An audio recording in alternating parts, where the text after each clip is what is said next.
Welcome to CBI news కి స్వాగతం. ముందుగా వార్తలోని ముఖ్యాంశాలు. బహుజన్ సమాజ్ పార్టీ ఆధ్వర్యంలో మే నెల 3వ తేదీన చలో ఆకువీడు మరియు 1950 రాష్ట్రపతి ఉత్తర్వులను రద్దు చేయాలని బీఎస్పీ డిమాండ్. స్థానిక నంద్యాల జిల్లా కార్యాలయంలోని జిల్లా అధ్యక్షులు గద్దర్ లాజర్ గారి ఆధ్వర్యంలో మే 3వ తేదీ చలో ఆకువీడు గోడ పత్రిక ఆవిష్కరించడం జరిగింది.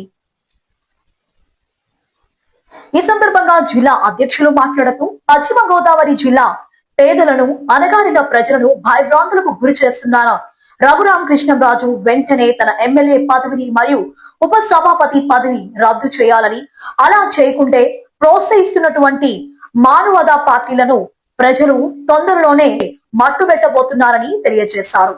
ఈ కార్యక్రమంలో ప్రతి ఒక్కరూ పాల్గొని విజయవంతం చేయాలని తెలియజేశారు. మరియు నంద్యాల అసెంబ్లీ అధ్యక్షులు కె శ్రీను మాట్లాడుతూ రాజ్యాంగంలోని ఆర్టికల్ 25 ప్రకారం ప్రతి మనిషి తనకు నచ్చిన విశ్వాసాన్ని నమ్మడం, పాటించడం, ప్రకటించడం చేసుకోవచ్చు అని తెలియజేసిన ఆర్టికల్ ప్రకారం చూసుకుంటే ఈ 1950 ఆర్డర్ ఆర్టికల్ ప్రకారం ఇది విరుద్ధం కావున వెంటనే ఈ ఆర్డర్ ను తొలగించాలని బహుజన్లు డిమాండ్ చేశారు. ఈ కార్యక్రమంలో బహుజన్ లాయర్స్ బి శ్రీనివాసులు, శ్రీను మరియు నందికొట్కూరు అసెంబ్లీ అధ్యక్షులు రమణ, పాస్టర్ బెనిహిన్, దైవ కుమార్ తదితరులు పాల్గొనడం జరిగింది. అందరికీ జై భీమ్. నాతోటి బహుజనులారా, ఈ దేశ మూల నివాసులారా, స్వతంత్రం రాకముందు నుంచి బడుగు బలహీన ప్రజలపైన జరుగుతున్న ఆకృత్యాలు, ప్రధానంగా వారికి పేరు పెట్టి ఎస్సీలపై దళితులపై చేస్తున్న ఆకృత్యాలు, అదేవిధంగా మానసికంగా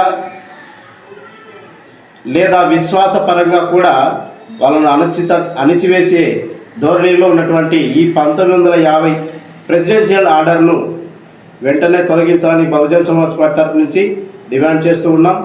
అదేవిధంగా మే 3వ తారీఖు చలో ఆకువీడు ఈ కార్యక్రమంలో ప్రతి ఒక్కరూ అనుసరించి పాల్గొని ఈ యొక్క మనవాద పార్టీలకు రాబోయే రోజులలో మీకు పుట్టగతులు ఉండవు, మీకు సమాధి చేయబోతున్నామని వారికి సంకేతాలు ఇవ్వాలని బహుజన్ సమాజ్ పార్టీ నంద్యాల అసెంబ్లీ అధ్యక్షునిగా తెలియజేస్తున్నాను. ఈ అవకాశం ఇచ్చిన ప్రతి ఒక్కరికి జై భీమ్, జై భారత్, జై బహుజన్ సమాజ్ పార్టీ. మే 3 చలో ఆకువీడు అనే ప్రోగ్రాంలో భాగంగా నంద్యాల జిల్లా ఆఫీస్లో ఈరోజు నంద్యాల జిల్లా అధ్యక్షుడిగా నేను చెప్పేది ఒకటే, ఈ కూటమి ప్రభుత్వం కేవలం వాళ్ళ వాయిస్ని రఘురామకృష్ణంరాజు నోట వినిపిస్తున్నారని, వాళ్ళ ఎజెండాని రఘురామకృష్ణం ద్వారా అమలు చేస్తున్నారని మేము ఖచ్చితంగా అనగలుగుతున్నాం. ఎందుకంటే ఇప్పటి వరకు ఇన్ని అరాచకాలు చేసినటువంటి రఘురామకృష్ణంరాజుని బర్తరఫ్ చేయలేదు, అలాగే అతన్ని ప్రోత్సహిస్తూ కనీసం స్టేట్మెంట్ కూడా వేయలేదు. చంద్రబాబు నాయుడు కావచ్చు, పవన్ కళ్యాణ్ కావచ్చు, ఈ కూటమి ప్రభుత్వము దళితులను అణచివేయడమే లక్ష్యంగా పెట్టుకుంది. అదే ఈ రాష్ట్రంలో కనీసం ప్రతిపక్షం ఉందంటే ప్రతిపక్షం కూడా నోరు మెదలడం లేదు.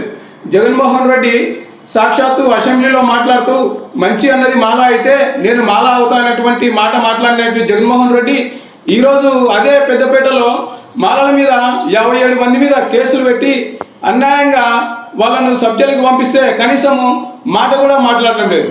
వీళ్ళంతా ఒకటే గుట్టికి చెందిన పక్షుల్లా కనిపిస్తున్నారు. ఎందుకంటే ప్రతిపక్షంలో ఉన్నప్పుడు వీళ్ళు చేసి దళితుల మీద జరిగిన అన్యాయాలు మా మీదనే జరిగినాయి అన్నట్టుగా ఫీల్ అయినటువంటి ఈ రాజకీయ నాయకులు ఈరోజు మౌనంగా ఉన్నారు. కాబట్టి రాష్ట్ర ప్రజలు గమనించాలి, ఈ రఘురామకృష్ణంరాజు ఏదైతే ఉన్మాదిగా మారినాడో, ఈ మనువాద సిద్ధాంతంతో అతను చేసినటువంటి దారుణాలను ఎండగట్టి రాబోయే ఎలక్షన్లలో కూటమి పార్టీకి తగిన బుద్ధి చెప్పాలని పిలుపునిస్తున్నాం. మే 3 చలో ఆకువీడు ప్రోగ్రాంకి వేలాదిగా తరలి రావాలని పిలుపునిస్తున్నాం. జై భీమ్, జై భారత్. నా పేరు గద్దర్ లాజర్, బహుజన్ సమాజ్ పార్టీ నంద్యాల జిల్లా అధ్యక్షుడిని.